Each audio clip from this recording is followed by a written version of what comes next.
નમસ્કાર, હું છું રાધેશ બુદ્ધભટ્ટી અને આપ જોઈ રહ્યા છો the press of India news. મોરબીના રવાપર રોડ પર 60 ફૂટના રોડ પર આવેલી પ્રમુખ પાર્ક સોસાયટીમાં અત્યારે પીવાના પાણીની તંગી જોવા મળી રહી છે. એક તરફ ગ્રામ પંચાયત એવા દાવાઓ કરી રહી છે કે ગેરકાયદેસર જે કનેક્શનો હતા તેને દૂર કરી અને છેવાડાના લોકો સુધી પાણી હાલ નિયમિત પહોંચી રહ્યું છે. પરંતુ અમારી ધ પ્રેસ ઓફ ઇન્ડિયાની ટીમે આ સ્થળ પર મુલાકાત લીધી છે અને રિયાલિટી ચેકમાં અહીંના જે સ્થાનિકો છે તે શું કહેવા માંગી રહ્યા છે આવો આપણે એમની સાથે સીધી વાતચીત કરીશું. ઘણા બધા બહેનો છે, આ દ્રશ્ય બતાવીએ, આ તરફ બહેનોના પણ દ્રશ્ય બતાવી દઈએ. કેમેરામેનને કહું ને આ તરફ ઘણા બધા ભાઈઓ પણ જોઈ રહ્યા છો અત્યારે મારી સાથે જોડાયા છે અને શું તે પોતાનો પ્રશ્ન રજૂ કરવા માંગે છે આપણે વાતચીત કરીશું. શું પ્રશ્ન છે, કેટલા સમયથી છે? અમારે તો જાજા ટાઈમથી છે. આ બધાને 2 મહિનાથી છે. અમારા ફેટને 6 મહિના થયા છે.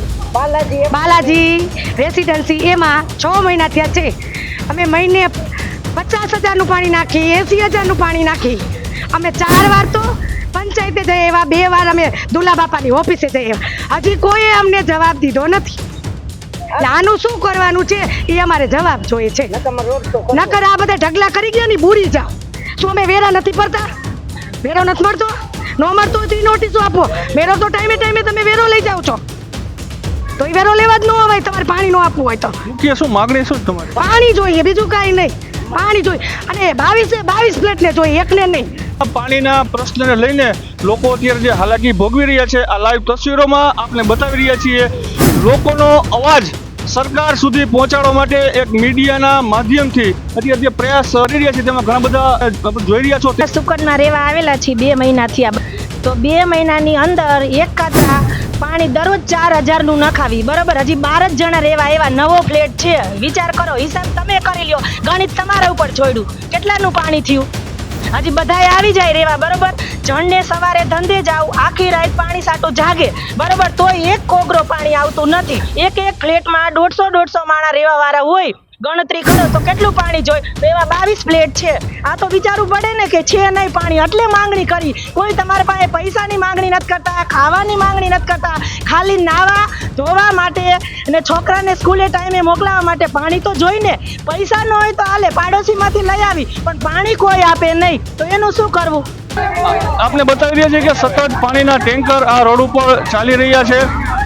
આપ જોઈ રહ્યા છો કે લોકો પાણી વેચાતું લઈ અને અત્યારે હાલ ચલાવી રહ્યા છે. આ લાઈવ તસવીરો આપને બતાવી રહ્યા છીએ મોરબીના રવાપર રોડ પર 60 ફૂટના રોડ પર આવેલી પ્રમુખ પાર્ક સોસાયટીમાં. મારું નામ દેત્રોજા કાંતિભાઈ. પ્રમુખ પાર્ક સોસાયટીમાં હું રહું છું. છેલ્લા 3 મહિનાથી પાણી આવતું નથી. અવારનવાર ધારાસભ્યને, મોહનભાઈને, પાણી પુરવઠા બોર્ડને, સરપંચને, પંચાયતે તમામ જગ્યાએ રજૂઆત કરી ચૂક્યા છે. છતાંય આનું કોઈ નિવારણ આવતું જ નથી. તો આમાં માણસો રહીએ છે કે એ લોકોને બીજા કોઈ લાગે છે એમ? ટેન્કર દરરોજના બધાને કમસે કમ 10,000થી 15,000 પાણી જોઈએ છે. ઓછામાં ઓછું 20 લાખનું પાણી નાખી ચૂક્યા છે અત્યાર સુધીમાં અમે. ને એક આંતરા 2 કલાક પાણી આપવામાં આવે છે. તો એક ફ્લેટની અંદર 150 રહેવાસી રહેતા હોય તો દરરોજનું 1 કલાકનું પાણી થયું.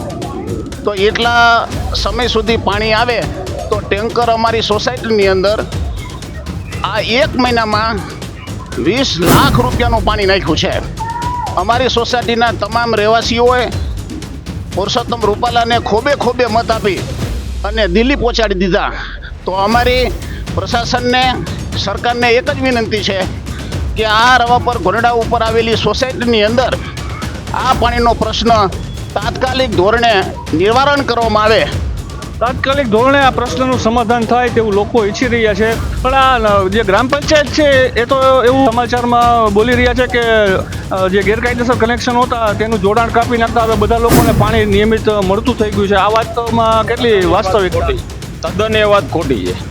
ગ્રામ પંચાયત દાવો કરે છે કે અમે પાણી છેવાડે પહોંચાડી દીધું છે, તો પાણી છેવાડે પહોંચ્યું નથી. આ લોકો બધા હાજર જ છે, લોકોને જ પૂછી લ્યો. અમે બાલાજી બીમાં રહીએ છીએ, એટલે અહીંથી કુળદેવી પાસેથી અમારો ફ્લેટ છેલ્લો થાય. ઓલી બાજુ તમે એસપી રોડથી કરો તો છેલ્લો થાય. અમારે એક ટીપું 1 મહિનામાં પડ્યું નથી. રોજને આ 5થી અમે રોજના 8,000નું નાખી છે. હિસાબ કરો. રોજના 8,000 રૂપિયાનું પાણી વેચાતું લઈ અને આ લોકો અહીં પોતે ચલાવી રહ્યા છે. મને પોસાય પહેલા, મને પોતાને નથી પોસાતું લ્યો. છતાં મારે ખાવાનો ખર્ચો નથી એટલે પાણીનો ખર્ચો. તો આનું શું કરવાનું એમ? ગ્રામ પંચાયતને જ્યારે મંજૂરી આપે મકાનને ત્યારે ખબર છે આટલા ફ્લેટ મેં આપ્યા મંજૂરીના તો આટલા માણસો રહેવા આવશે તો એટલા જંકશનને પાણીને વધારે ન મૂકવા જોઈએ. એક જંકશનમાં બધાને પૂરું પાડે કેવી રીતના મેર પડે? દેતા નથી. હવે અમારે રોડ ઉપર બેસી જવું છે. આ ચોખ્ખી વાત છે. આજ પાણી આવે તો ભલે ને કાલ રોડ ઉપર બેહવું છે. આ અમારી માંગણી. રાશિ આપે અમને બધાયને રોજ અને અમે 20 જણા પગારમાં પૂરું પાડીએ. અમે 6 માણસનું કુટુંબ એમાં છોકરાની ફી ભરવી, પાણીનું કરવું, શેનું કરવું, ખાવાનું કરવું, શેનું કરવું અમારે કયો લ્યો. અઠવાડિયા 10 દિવસ નહીં પણ 2 મહિના સુધી પાણી નથી આવતું. દરરોજ અઠવાડિયે ને મહિને 25-30 હજારનું પાણી નાખવું પડે છે. આપણો જેટલો ઘર ખર્ચ થાય એના કરતાં તો વધારે પાણીનો ખર્ચો આવે છે. આ આખો પ્રશ્ન સુલટાવવા માટે મને કંઈક ને કંઈક એવું દેખાઈ રહ્યું છે કે ગ્રામ પંચાયતની મિલી ભગત હોઈ શકે અને જે હવે હમણાં નવી લાઈન નાખી અને જે 1 મહિનો જેવો હાલ થયો હોય એની અંદર પાઇપલાઇનની કોઈ વ્યવસ્થા જ નથી નામની કે આજ આટલી 3000ની સંખ્યા રહેતી હોય એના અનુસંધાને કમસે કમ 5ની પાઇપની જરૂર હોય તો અહીંયા 3ના પાઇપની નાખી દીધી છે. એટલે મારો એક રિક્વેસ્ટ છે કે આ પાઇપલાઇન કાઢી નાખે, નવેસરથી પાઇપલાઇન કરી અને 3 કનેક્શન આવે છતાં એકમાં પાણી નહીં. બીજા નંબરમાં આની અંદર રાજકીય કિનાખોરી જાજી હોઈ શકે એવું લાગે. પંચાયતે જવા છતાં કોઈ પ્રશ્નનો નિકાલ ન આવે તો આવતા 4 થી 5 દિવસમાં સોસાયટીના લોકો એવું ઈચ્છે કે જન આંદોલન અમે કરવાની અમારી તૈયારી છે.